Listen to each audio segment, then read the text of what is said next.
This is the Louie T Network.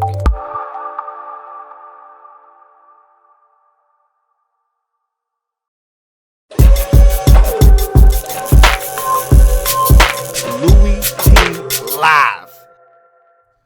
Who else could it be but me, your me, Louie T? Welcome to the third episode of the In the Draft Room Live series. Of course, I'm your set man, Louie T, here, taking you along on this journey as we get ever so close to the 2017 NFL Draft.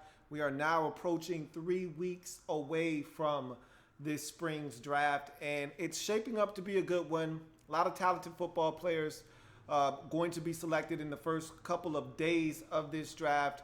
I think you can get some really good value in day number 3, and a lot of times that's not the case. You're not as excited. The excitement and anticipation builds for the first day. A lot of people stick around for day 2. After day 2 of the draft, a lot of people kind of just figure out who they drafted down the line. But I think this is one of those drafts you might want to hang around for day number 3 because there are going to be some talented football players that don't come off the board in the first 2 days. That being said, I want to get to a couple of topics of discussion today. We're going to talk about LSU and their pro day. That happened actually today. That was the final big pro day to take place. So all the pro days are basically done now. Basically, it's a waiting game. Now we just wait. The clock ticks until we get to April 27th and 8th and get this draft underway. You can basically start setting up your mock drafts, and kind of, as long as no big trades or anything crazy happens, there are some lingering free agents still floating out there. There could be a trade here or there. We'll see what happens, but for the most part, everything is kind of set in place now. The ball is in motion as these pro days have taken place. LSU, a big pro day, Fournette, Adams, and company. We'll talk about that here in a short bit. Also, Brian Kelly with some really interesting comments about his ex-quarterback, DeShone Kizer. We'll get to those comments in a couple of other pro days that took place since the last time we met, featuring some quarterbacks. So we'll talk about the QBs and that carousel here a little bit later on in the program. And then we'll talk wide receivers and get to some of your comments. I know you guys have a lot that you want to discuss. I've broken down some receivers this week and got one more coming after today. So we're going to talk the receiver position, kind of put a nice pretty bow on them, move on to the tight end position before we then transition to the defensive side of the football, where it is chocked full of big-time notable players coming into the 2017 NFL Draft. So with that being said, let's talk about LSU's pro day. Leonard Fournette turned heads at the pro day, as you would expect, a guy that is looking to come off the board in the top 10 picks. I think he's the best running back we've seen come into the league since Adrian Peterson out of the draft. So that's pretty high praises. Adrian Peterson came into the league in 2007. So that tells you a lot about what I think of Leonard Fournette. Wasn't pleased that he showed up at the combine, 240 pounds, 10 pounds heavier than his playing weight at LSU. He dropped 12 pounds at his pro day, now at 228. So I don't know what that means. I don't know if that's a good thing or a bad thing. Obviously, he's back down to his playing weight. That's a good thing, but it's bad that he was 12 pounds heavier at the combine at 240 when he knew he was going to be showing up at the combine and working out. So I don't know what that says about him and his preparedness, but all I know is he was 228. He looked great. He even went and ran routes, got into the lines with the receivers and ran routes and caught passes to display his ability to catch the ball. I told you on his breakdown that I felt like he had adequate hands. I didn't think they threw it enough to him at LSU, but if you throw it to him, I said he's got sneaky good hands. So I'm not saying, I'm just saying he went out and he looked to show the scouts, show the GMs, show all the coaching staffs out there that are thinking about taking him. Look, man, I'm not just a 2-down back now. I think he's got a lot of work to do in pass pro, but that's nor here nor there. Bottom line is he went out, had himself a magnificent pro day. I don't think it was going to hurt or help his stock unless he showed up at 240 again and didn't look as fluid, but he cut the weight. He looked great. Leonard Fournette, to me, going off the board in the first 10 picks. My mind has not changed one iota since the combine. Leonard Fournette's going to be a top 10 pick. As for his running mate at LSU, another guy looking to be a top 10 pick in Jamal Adams. He had a sluggish 40 time at the combine, 4.56. Look, I wasn't going to turn my nose up at 4.56. That's how spoiled we become at the safety. Well, really athletically in this particular draft, that's how spoiled we become when 4.56 isn't fast for a safety anymore. Everyone in this draft, it seems like, who's uber athletic is running sub 4.5, and so that's just the norm. That's what you expect now when guys that are 6'6", 250 pounds, like O.J. Howard is running 4.5s. You really want these safeties to be running sub 4.5. So Adams went out, reportedly ran a 4.33. Come on, guys. He didn't run a 4.33. This is just like last year at LSU. And I don't ever believe LSU times. Remember Deion Jones last year ran a 4.37 at his pro day after running like a 4.54 or something like that at the combine. Come on, give me a break. All right. Deion Jones didn't run a 4.37 last year, and Jamal Adams didn't just run a 4.33, folks, okay? Someone had him hand-timed at about 4.41. I'm more inclined to believe that, although I don't believe he ran a 4.41 either. He probably ran something along the lines of a 4.45, 4.47. Doesn't matter. It's still fast as hell for a guy that is a physically imposing safety. I myself am more of a Jamal Adams guy than a Malik Hooker. Hooker offers you a little bit more range in terms of being able to go get the football. Adams, to me, is a more versatile all-around safety and a much better last line of defense. So I would put my money in Adams before I would Hooker, but that's nor here nor there. Again, it's all in your preference. Mine just happens to be Adams, and for him to go out and improve on a combine time that was less than stellar, I think that's a big improvement for him. And I think for anyone that may have been a naysayer or a doubter about Adams, may have been a little questionable as to whether this guy had enough athleticism to garner a top 10 pick. He may have dispelled any notions and put all of those rumblings to sleep with his performance at the Pro Day. So I thought both of the LSU stars went out and shined at their Pro Day, and congratulations to them. They made themselves a ton of money with their performances at their Pro Day. So the Pro Days are all pretty much set in stone. We know what guys went out and performed well at their Pro Days and bettered their times or looked a lot smoother and crisper from the combine performances. There's some guys that I really like that had great Pro Days. And so I think that that's going to impact the draft a little bit, and that's a good thing. Let's talk about some quarterbacks now and get to what Brian Kelly said about his ex-quarterback at Notre Dame, DeShone Kizer, and we'll talk about Brad Kaya in his Pro Day at Miami. Let's get to a little bit of some quarterback talk. Brian Kelly had some interesting things to say about DeShone Kizer. Again, I was in the thought process, me being a Notre Dame Fighting Irish fan myself, thought that Kizer needed to go back to school for another year. Didn't think he was ready. And the 4-8 record last year, to me, it spoke volumes as to this guy not being a leader, not being a gatherer of men and being able to galvanize those guys and get them to win ball games. He had opportunities late in games, at least 3 or 4 games last year, to help Notre Dame get over the top, and he simply could not do it. And so he was even benched later in the season. So I just felt like he needed to go back to Notre Dame and go prove that he could be the guy, and he elected not to do it. We'll see how his whole draft stock is affected, because I don't think he's the number 1 quarterback in this draft class. I honestly don't think he's going to be the 2nd quarterback selected in this draft. I honestly believe that he's going to find himself drafted after Watson, after Trubisky, and he may even slip behind Mahomes. When the Kansas City Chiefs, who don't own a first-round pick, are talking to you and want to interview you and have you come in for a workout, that speaks to their, and again, some teams will want to talk to you just because. They may know they have no shot at getting you, but you never know how this thing shakes out. He may not go until late in the first round, okay? And so it's a stark contrast from the beginning of this process where we were like, okay, Kizer might be the first quarterback off the board. He may not go until the third quarterback, possibly the fourth quarterback off the board. And Brian Kelly said that DeShone Kizer should still be at Notre Dame. He should still be in school. He said he has a lot of maturity issues, and more so, he needs to mature on and off the field.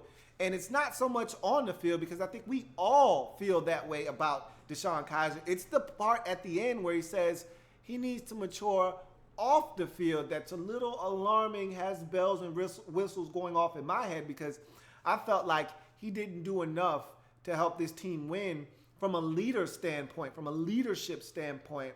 And I think maybe that's what Kelly was speaking towards when he made that comment as well. So that's a pretty damning statement coming from a guy that has coached you the last 3 years at Notre Dame. So that one, you know, if I'm a GM, that one rings a little bit louder than the rest of the comments I may have heard all the offseason and all draft process about Kizer. When the head coach comes out and doesn't give a ringing endorsement of his ex-quarterback, I'm going to listen to what he has to say. So that's not really good in terms of the draft stock. And again, if you feel a certain way about Kizer, that's not going to change your mind. Either you like him or you don't, you love him, or you're in between. If you're in between on the fence, maybe this is what pushes you over and says, you know what, I'm not going to mess with this guy in the first round. I'm not going to even touch him in the second round.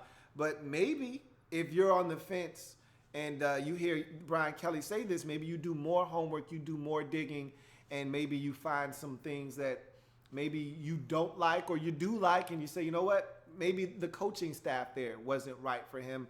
Whatever the case may be, DeShone Kizer, I don't know what to make. He's been very questionable all draft process long. I thought he was horrible at the combine. I thought he had a strong pro day. So he's been uneven this whole process. This comment to me doesn't help him one bit. So we'll see what happens with his draft stock when it's all said and done.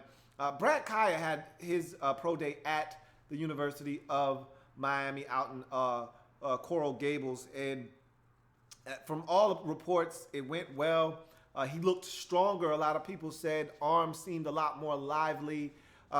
59 of 64, so only 5 incompletions, looked sharp, they said. And look, I told you of all the quarterbacks, Brad Kaaya to me is going to be the one that looks the best out in a T-shirt and shorts. The guy is phenomenal when there's no pressure on him. And so it doesn't surprise me that he went out and performed well at his pro day. I expect that out of him. It's when the pressure is on, that's when I worry about Brad Kaaya. When guys are in his face, when trash is around his feet, that's when I worry about Brad Kaaya. So not surprised that he went out and stroked it at his pro day. I'm hearing that there's some teams really thinking long and hard about taking a quarterback in the first round. I'm hearing the Chargers are very interested in taking a quarterback in the first round. I've heard the Saints sniffing around a quarterback potentially in the first round. You're hearing teams like the Arizona Cardinals potentially taking a quarterback in the first round. You're even hearing teams like the Jets talking about taking a quarterback in the first round. We know the Browns are going to take a quarterback most likely with that second first round pick. So the different destinations potentially for quarterbacks in this draft could range from as high as the 4th pick in the draft all the way to the end of the first round. It is remarkable where these quarterbacks can come off the board and how many will come off the board in the first round. Always a wild card, especially when quarterback isn't the first pick taken in the draft. It always just is this kind of waiting game, and we know how quarterbacks get pushed up the board. We see it every year. I don't expect this year to be any different. Once that first quarterback comes off the board, everyone's going to be in a mad scramble and dash to go get theirs. So we'll see what happens with the quarterbacks. That being said, I've said everything that I want to say. Now I'm going to turn the floor over to you guys, and we're going to talk about the draft. I want to talk receivers tonight. I want to talk about what you guys want to talk about. So we've got 44 minutes left. We're going to spend the rest of this hour talking NFL draft talking wide receivers, talking about what you guys are talking about. So, with that being said, no more further ado. Let's jump into what's really good this week in the NFL draft. Let me ask you a question. What's really good? Only thing we really want to know right now is what's really good. What's really good, huh? But the question for y'all, what's really good? I have no further questions.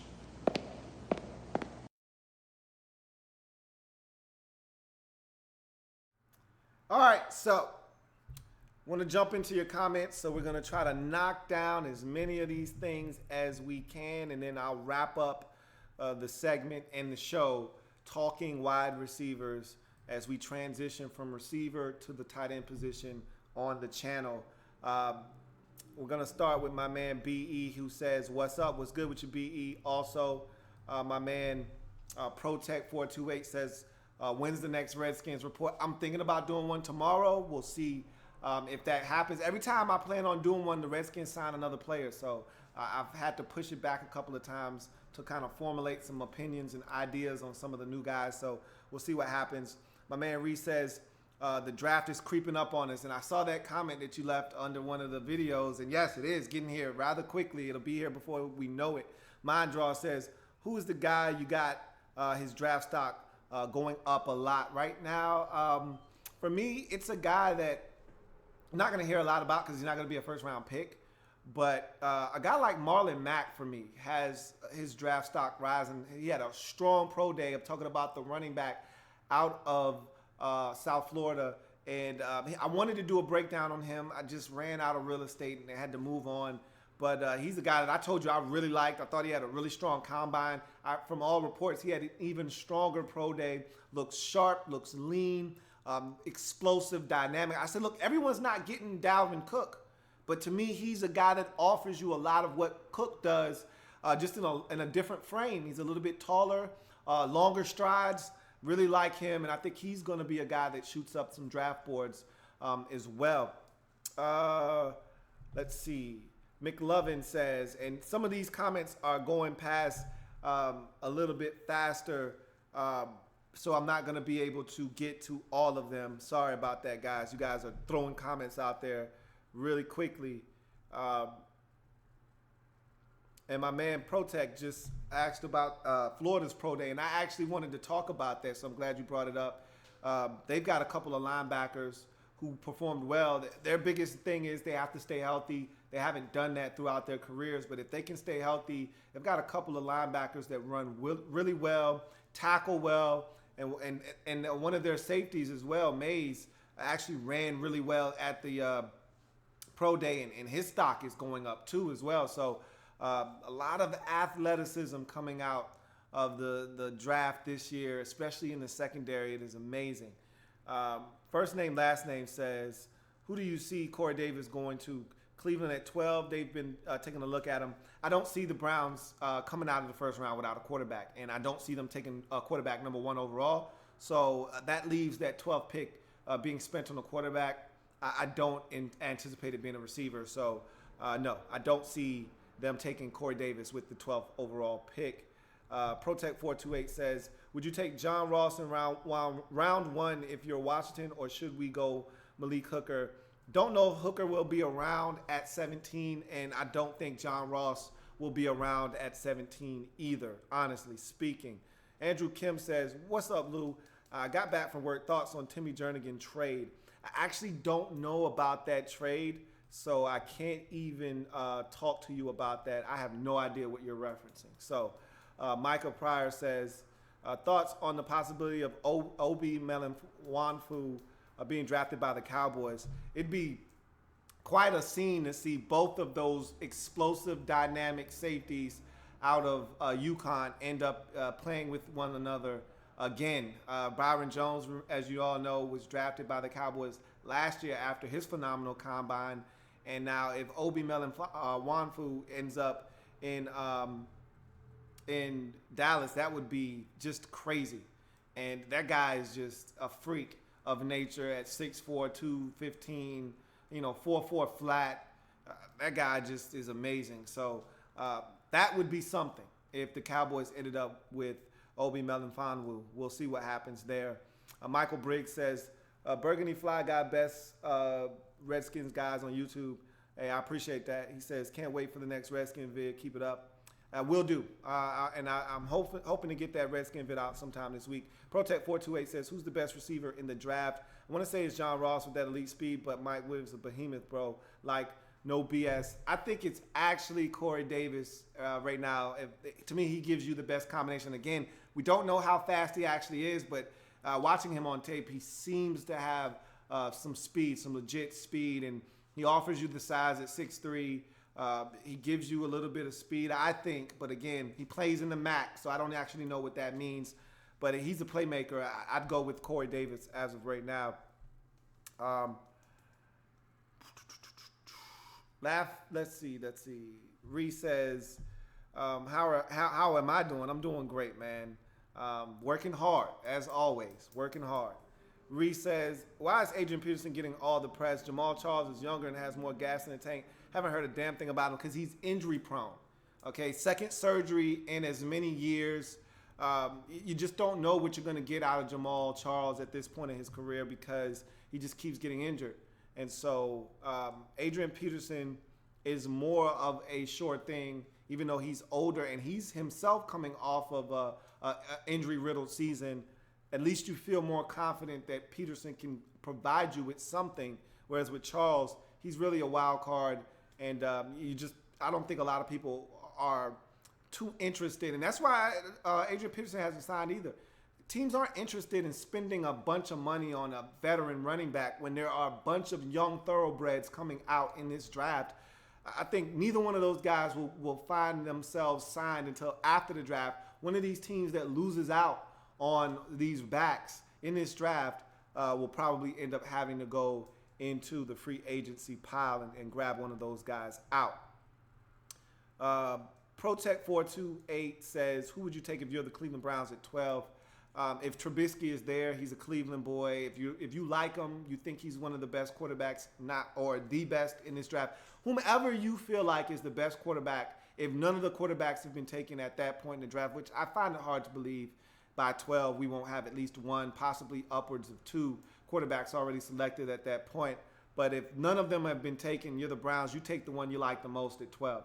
If that's Trubisky, you pull the trigger. If it's Watson, you pull the trigger. But you got to come away with a quarterback in the first round if you're the Browns. I just don't see, unless you don't like any of these guys enough to spend a first-round pick.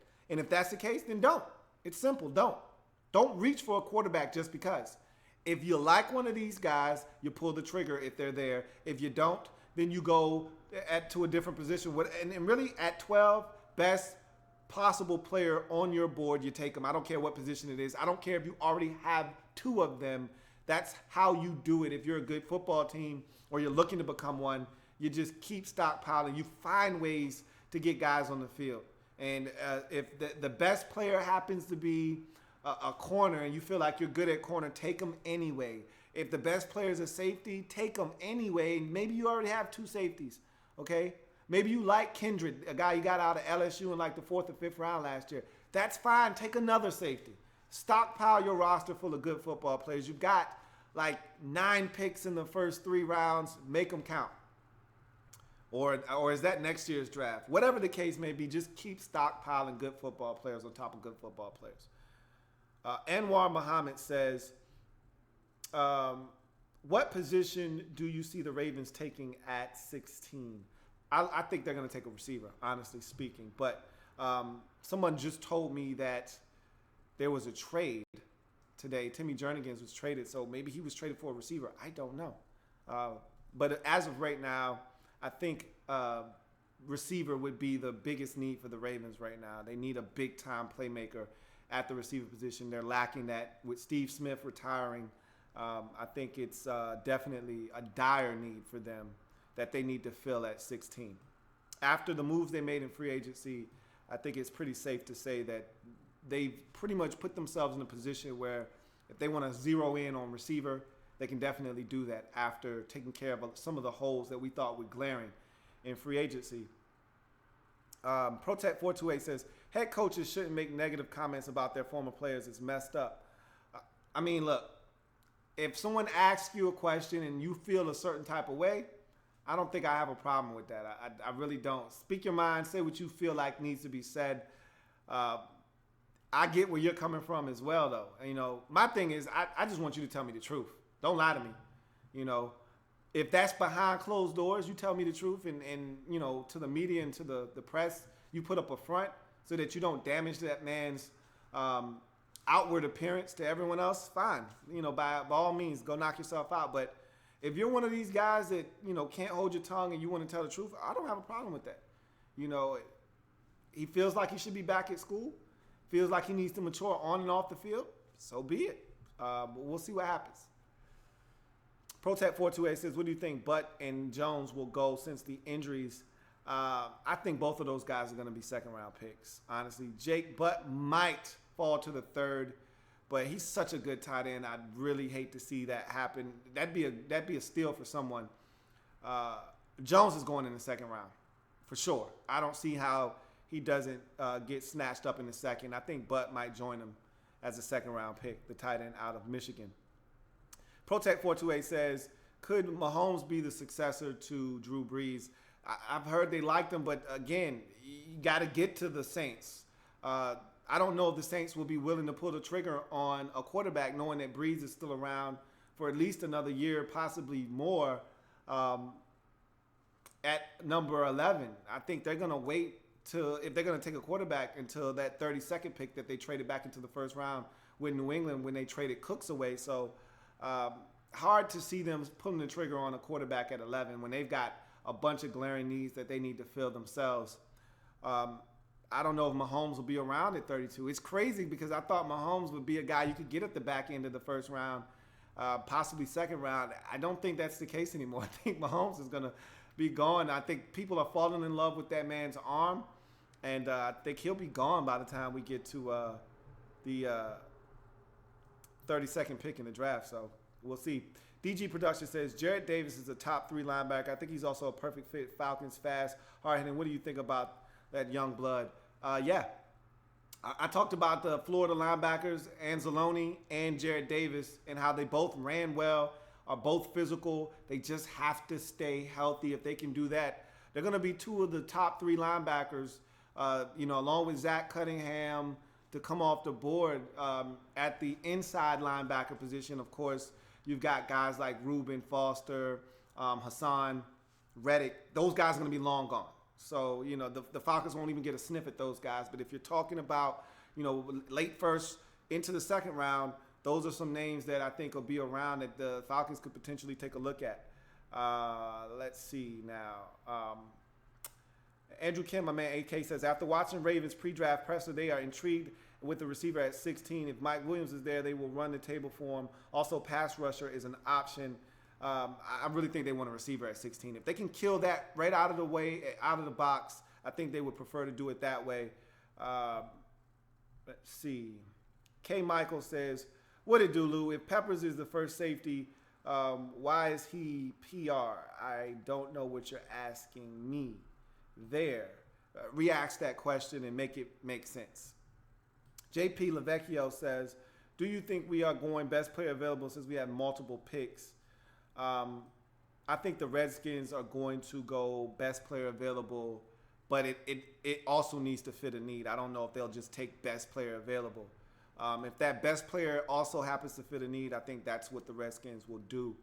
I'm starting to really get the impression that the Redskins are going to go offense, and I didn't think that was the case. After the Zach Brown signing, the defensive line signings, the signing of DJ Swearinger, all of these defensive signings, I think it's their way of putting themselves in a position to go offensive running back. If that position is there and they like that player, I think they're putting themselves in a position to justify doing that. So we'll see what happens. Captain Spartan 04 says, good luck watching Jarrett Davis and telling me he doesn't look like an Oakland Raider.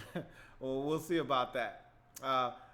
What do you think about Beast Mode coming out of retirement, says Hunte Wells. Well, he's not out of retirement yet, but all indications point to him wanting it. But remember, the Seahawks still own his his rights. So in order for him to play for the Oakland Raiders, he'd have to be released by the Seattle Seahawks. And we don't know if they're going to be willing to do that or not. So we'll see what happens with that whole situation. He has talked to the Seahawks already, went and talked to Pete Carroll. So maybe there's an understanding there that if he does come out of retirement, that they'll go ahead and cut him loose. But we'll see what happens. Football is a business. Keep that in mind. And you always got to remember that these teams want to keep their best interests at heart first, more so than the interest of some of these guys and what they want to have happen. Kendall Hardy says, you think O.J. Howard will be a top 10 pick? It is very possible. I know the Bills are madly in love with him. The Jaguars, I don't think they'll actually go tight end at number 5 or 6 or wherever they are. But that's a possibility for them after trading away Juice in the offseason. So I could really see O.J. Howard going in the top 10 picks. I don't think it's going to happen, though. I don't think it's going to happen. But it's a very, very real possibility. Andrew Kim says the Ravens traded away Jernigan's third-round pick at 99 for the Eagles' third-round pick at 74. Okay, so no player compensation. They just moved up 25 picks in the draft. It's a good trade for both teams involved. If you're the Eagles, you get a stout defender. You lose Benny Logan, you get another guy down in the trenches.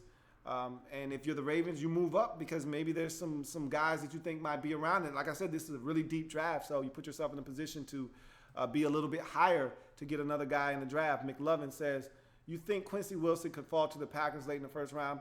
He probably will be there. There's a chance. You know, it just depends on what the other teams around the Packers flavor is because, again, you know, who do you really like? You know, and these other teams, some of these corners going to come off the board a lot sooner than you may think. And it may be some other guys that you might think, well, I'm not really that in love with that guy. But if this team likes his skill set, you can see some of these other corners come off the board, and a guy like Quincy Wilson may get pushed down, and he might still be on the board at what I think the Packers are 27th or something around there. K. Michael says, do you see the Pats trading Garoppolo to any of these quarterback-needy teams, and what would be the asking price? The Pats aren't trading him away unless you're giving up a first-round pick. They're greedy. They want it all. And they really don't want to trade Garoppolo away because he's an insurance policy. But the Patriots will put a gun to your head, and if you give them an opportunity, they will rape someone for a first-round pick. So I think they're going to hold on to Jimmy Garoppolo. And if someone knocks their socks off, absolutely floors them with a deal, then they will pull the trigger. But until then, he's not going anywhere, I don't think. Anwar Muhammad says, who's my favorite running back in the draft? For me, I think Fournette is the best pure running back. If you're talking about a guy that can carry it 20, 25, 30 times in a game. But if you're talking about a guy that is all around, that can do everything, that guy for me is probably going to be Dalvin Cook. I just think he's a really versatile guy, can catch it out of the backfield, can pass protect. I'm honestly, if you want my opinion, though, my favorite back, I don't know if you can put him above Dalvin Cook, but my favorite back in this draft is Alvin Kamara. But that's nor here nor there.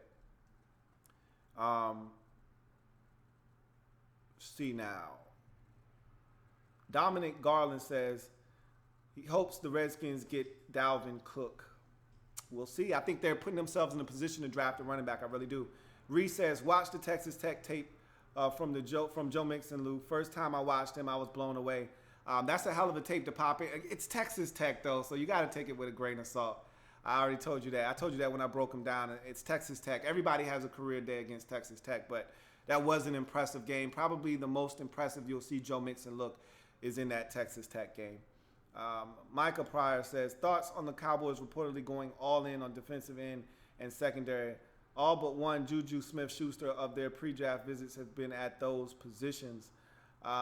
They need help getting to the quarterback. We saw that last year. I mean, just think about the play that helped them lose in the divisional round versus the Green Bay Packers. I mean, Aaron Rodgers is able to escape the pocket, run around, and extend, and find Jared Cook down the field. And that ended up setting up the game-winning field goal. They need more pressure. They don't have a guy that can get it. That's what Randy Gregory was supposed to provide for them, but he can't stay out of trouble and get on the field, so they need pass rush. And so they definitely need secondary help. Remember, their secondary was ravaged by guys in free agency walking away.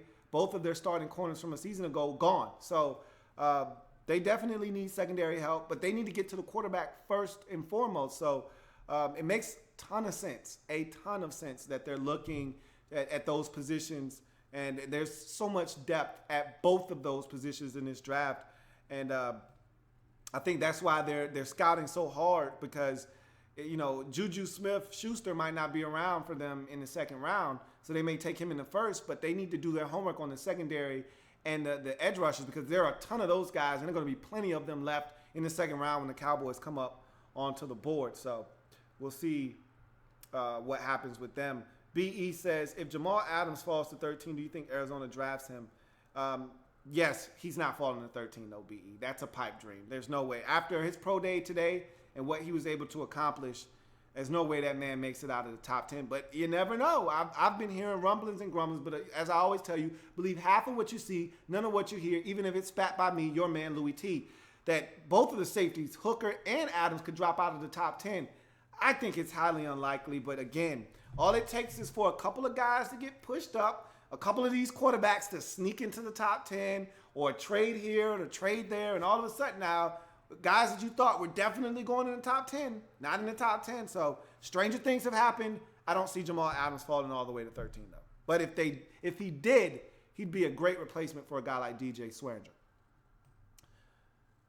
Andrew Kim says, where will Quincy Wilson and Teez Tabor be picked? I think Tabor is no longer a first-round candidate. I think Wilson's still going to find a way to sneak into the back end of the first round. I love his skill set, love his talents, love his size. I think he'll be a guy that is going to pique the interest of some teams in the end of the first round. I don't see him going early first round. There's still going to be a slew of corners that come. And I'm hearing a lot of King out of Washington getting pushed up.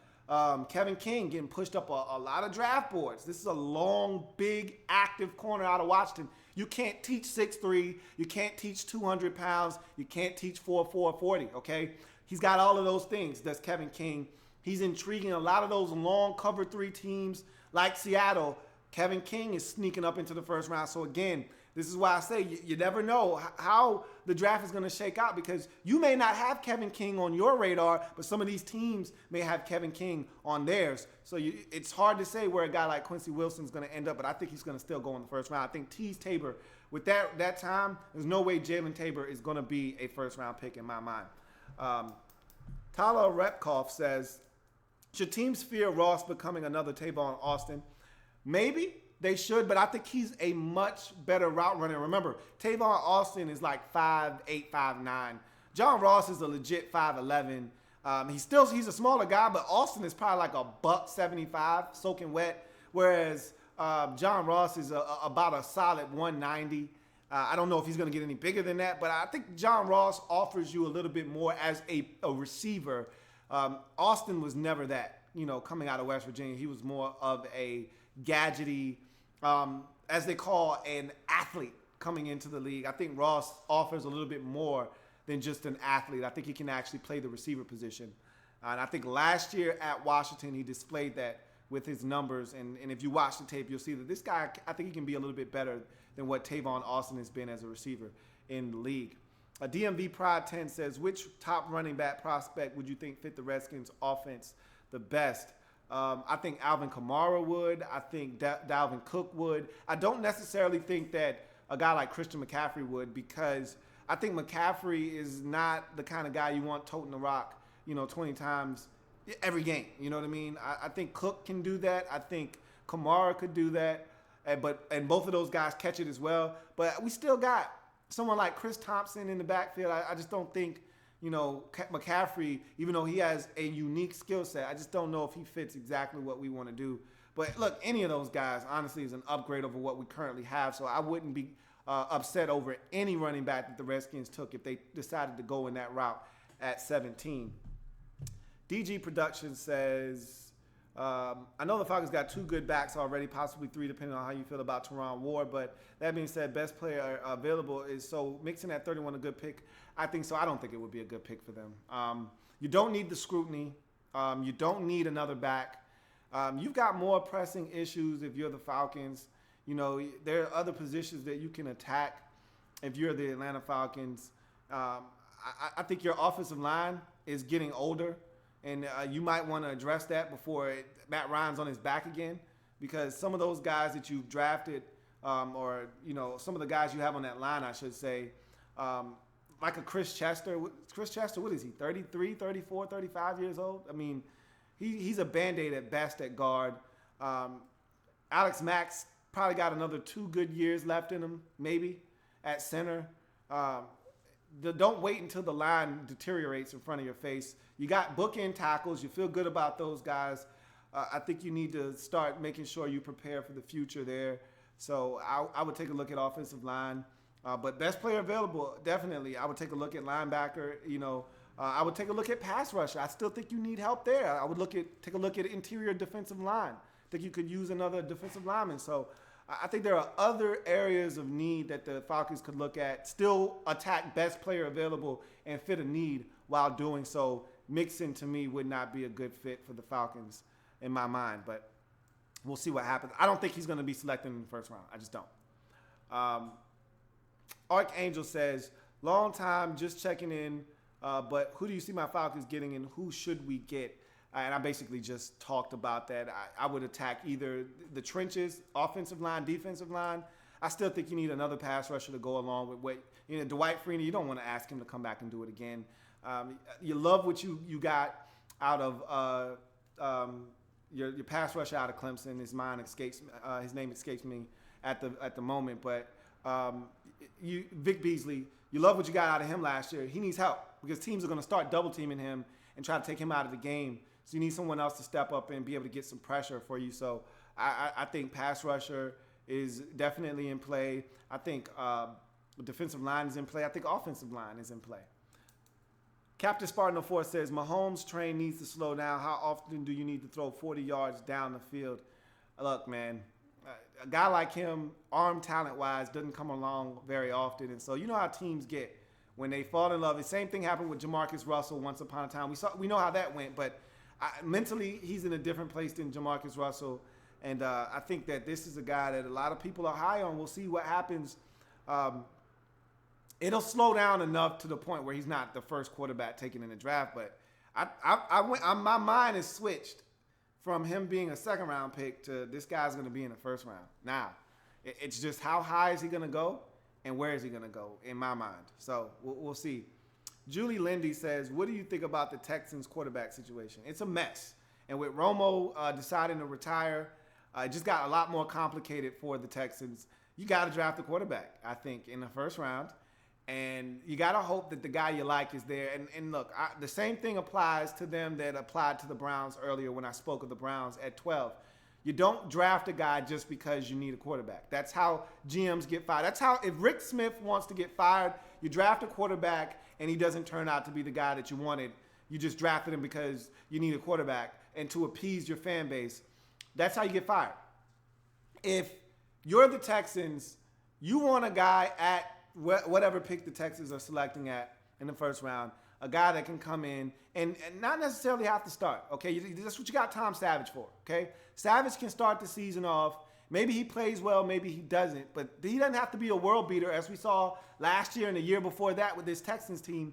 You just need to come in and be okay, competent at the position because they play such good defense. They run the football. They're going to be fine if you don't just come in and throw up all over yourself at the quarterback position. Allow this guy to learn, and you're hoping that it's a guy that you really like. But if not, you don't take a quarterback. And, you know, in this draft early, maybe you wait till later on. Maybe you take a Nathan Peterman or someone like that you can develop down the road. Who knows? All I'm saying is they need to figure that out pronto because the window of opportunity is closing in Houston because that talented defense isn't getting any younger, okay? You're going to need to take advantage of how good this defense is. And the running game, for that matter, is really good. And you want to take advantage of that as well. And Nuke is about to be a free agent soon. You want to take advantage of all of these different things that you have going on in Houston right now. And really what's really holding you back is the fact that you don't have a quarterback that can help this team take the next step. Moving on. Andrew Kim says, not sure where Marlon Humphrey goes. I've seen him in the top 15 to the late first or out of the first round. And that's the thing with these corners. There's so many of them. It's such a deep class. It's what's your flavor? You know, that's essentially how this draft is going to go. And, you know, I just told you about Kevin King out of Washington and how a lot of teams are really starting to have him show up on the radar, and they're really liking what they've seen out of him. And he just had a really good pro day. So I'm telling you, that's the nature of the biz. That's why this draft thing is an inexact science and really fun to watch unfold, because you think you know, but we really don't have any idea. Kendall Hardy says, who is your prediction to be a first-round pick surprise this year? I don't know. I'm not going to lie to you, because I haven't even really set my situation up. And to be truthful, nothing surprises me anymore. I mean, last year, who thought that the 49ers would trade back into the first round to take a guard in Joshua Garnett? Who saw him being a first-round pick? Nobody. So you just never know. Nothing surprises me. I don't know. Personally, who's going to sneak in the first round that we haven't been talking about? A couple of years ago, it was Travis Frederick. Cowboys take a center out of Wisconsin. You just don't. And normally when someone sneaks into the first round, it's an offensive lineman. But I couldn't tell you right now. Maybe I'll have an answer for you next week, this time, when we do the show. DG Productions says, oh, I'm finally over the Super Bowl L. I want my lead back. Gotta fall down to rise up. We'll see about that. We will see about that. And while I'm thinking right now, while it's on my brain, congratulations to B_Knows Sports Bracket for winning the Louie T Network Bracket Challenge. He destroyed us. I came in 4th place. And because he won, his team will go first on the 2017 NFL Draft Wrap-Up Series. So congratulations to him once again for winning, and winning big in my NCAA Tournament Bracket Challenge. A lot of fun.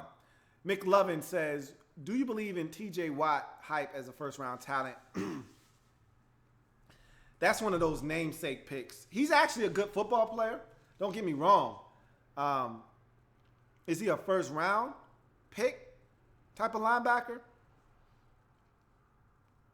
My money, look, I'd much rather take a Hassan Reddick or a Reuben Foster over a TJ Watt.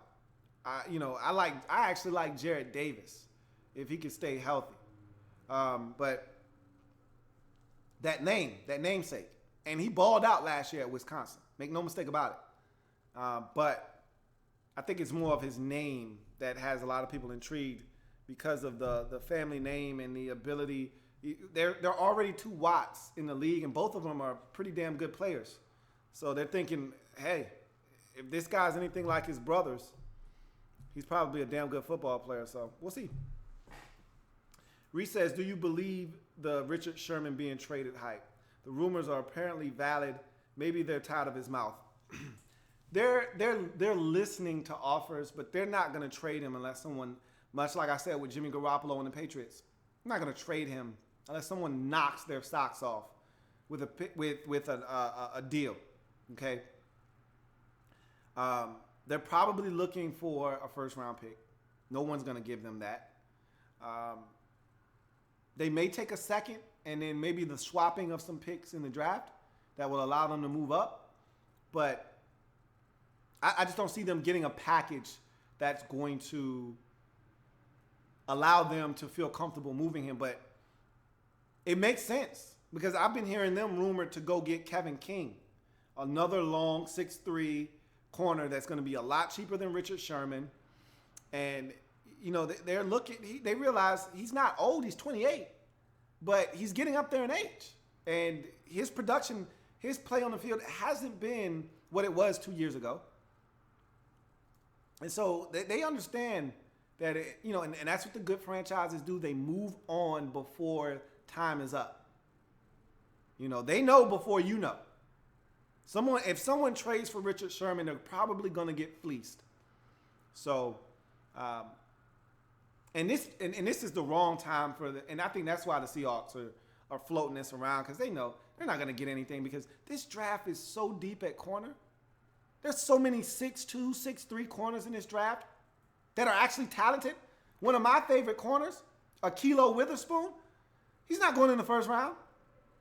I think he's going in the second round. He may not even go in the second round. I don't understand how he wouldn't go in the second round. Corner out of Colorado, 6'3", 200 pounds, 4.4 flat. Yeah, love that guy. I love his press man-to-man skills. Watch this guy D'ing guys up. I watched him D up John Ross a little bit. Watched him play against Juju Smith-Schuster. This guy can play ball. That Colorado secondary is really talented. I've been hearing Mike Mayock say it, but until I actually laid eyes on it, I couldn't confirm that for myself. I have now, and I can say that's a really talented Colorado secondary. Awuzie is going to go off the board pretty early. Witherspoon is a damn good corner.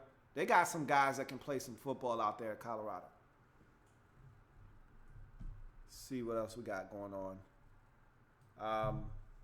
JP Lavecchio says, do you ever stop and think, I miss Kyshawn Jarrett, nickel corner that led the team in tackles? I don't, because I know he's not coming back. So I don't dwell on things that I can't change. You know, it sucked that he got injured, because he had a promising future. He really did. But that's football, man. That's why NFL stands not for long. And that's why when you complain, when people complain about guys getting money, I don't. Because you could be in the league one day, out of the league the next. And that's the nature of the business. You know, that's why these guys get paid the big bucks. We're coming down to the last 6 minutes. I want to talk receivers in the last 5, so I'll get to a couple more comments, and then I'll wrap the show up talking receivers quickly. Reese says, I hope Tease Tabor forces a fumble in his career. You can call it a strip tease. You and these names, man. You had another name you had for somebody. It was him. It was Tease Nuts or something like that. You stupid as hell, Reese. I'm done with you. JP Lavecchio says, I'm happy with the new DB's coach. Do you think it's at least a reason to be optimistic? I think a lot of what the Redskins have done since the firing of Scott McCloughan has actually been, I don't want to give them too much credit because it still reeks of dysfunction, but they've actually done some pretty shrewd and smart things since the botching of the whole McCloughan situation. And so there's a number of things to be optimistic about in Washington right now. K. Michael says, in your opinion, what separates Peppers, Jay Adams, and Hooker? I feel Peppers is the more proven athlete. So I think that's a great question to wrap this one up on. To me, Hooker doesn't give you what either Adams nor Pepper gives you in terms of physicality coming up in the run game and tackling. That's not Hooker's game. Hooker, to me, is superior than both of those guys at tracking the football and making a play on the football. But with Adams, I think you get a nice combination of both. He's not the single high free safety that Hooker is, but he can play single high free safety and have the range to run sideline to sideline. And he's also a great last line of defense. To me, Peppers offers you the same package that Adams offers you. I just feel like Adams is a little bit more sure as a tackler. I think Peppers isn't as big, isn't as imposing physically as Adams is as that last line of defense. I think Peppers is a guy you want up around the line of scrimmage. I don't think his ability to go sideline to sideline, he's an athlete, but I don't think he's the same caliber of athlete as an Adams and he's a great athlete. Don't get it twisted. I just think that Hooker and Adams are superior athletes. Even though you feel like he's a more proven athlete than the other two, I actually feel like it's the other way around. I think those guys are better athletes than that of Peppers. I think he's better around the line of scrimmage, a guy that you move around. And, the league is going to this nickel linebacker situation where you're bringing in a much smaller guy that can, get after the quarterback, but also drop him underneath, play some zones, and also run with a tight end or a running back out of the backfield. So I think he fits in that mold a little bit more so than the other two who can play away from the line of scrimmage a little bit better than Peppers can. So that's, to me, the difference between the three. If you're looking for a pure free safety, you're looking for Adams. If you're looking for a guy that's more of a strong safety but can give you the same properties as of a free safety, then you're looking for Jamal Adams. If you're looking for more of a nickel linebacker that can also play safety, then you're looking for a guy like Jabril Peppers, in my mind. So, with that being said, I want to spend these last 3 minutes talking receivers, and then we'll get out of here. And I thank everyone for joining me tonight on the program. It was another great episode. Got a lot of questions out of the way.